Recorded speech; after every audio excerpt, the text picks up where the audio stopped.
పాకిస్తాన్‌కి ఇప్పుడు కొత్త కష్టాలొచ్చినాయి. పాకిస్తాన్ తాజాగా చేస్తున్నటువంటి చేసుకున్న ఒప్పందం ఏంటిది? సౌదీ అరేబియాతో రక్షణ ఒప్పందం. సౌదీ అరేబియా మీద ఎవరన్నా దాడి చేస్తే తను వస్తది. అట్లాగే పాకిస్తాన్ మీద ఎవరైనా దాడి చేస్తే సౌదీ అరేబియా వస్తుంది. అప్పుడేదో మన గురించి కొంతమంది కామెంట్లు చేశారు. భారత్‌కి ఇది పెద్ద ప్రాబ్లమ్ అంటే, సౌదీ అరేబియా భారత్ మీద ఎందుకు యుద్ధం చేస్తదిరా బాబు పని చూసుకోండి అని చెప్పి నేనప్పుడే. అదయిపోయింది. ఇప్పుడు సౌదీ అరేబియా మీద హౌతీలు దాడులు చేశారు. మొన్న ఇరాన్ దాడి చేసినప్పుడు పాకిస్తాన్ ఏమీ పీకల.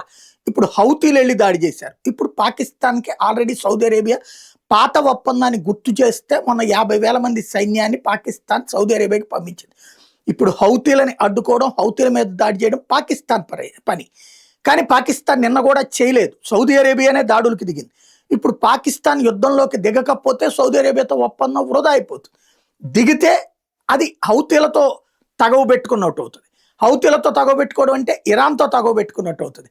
ఇరాను, హౌతీలు, హమాసు, హెజ్బుల్లా ఇంతమందితో యుద్ధం చేసినట్టు అవుతుంది. దానికి ధైర్యం చాల్సి రావట్లేదు. ఏం చేస్తో చూడాలి.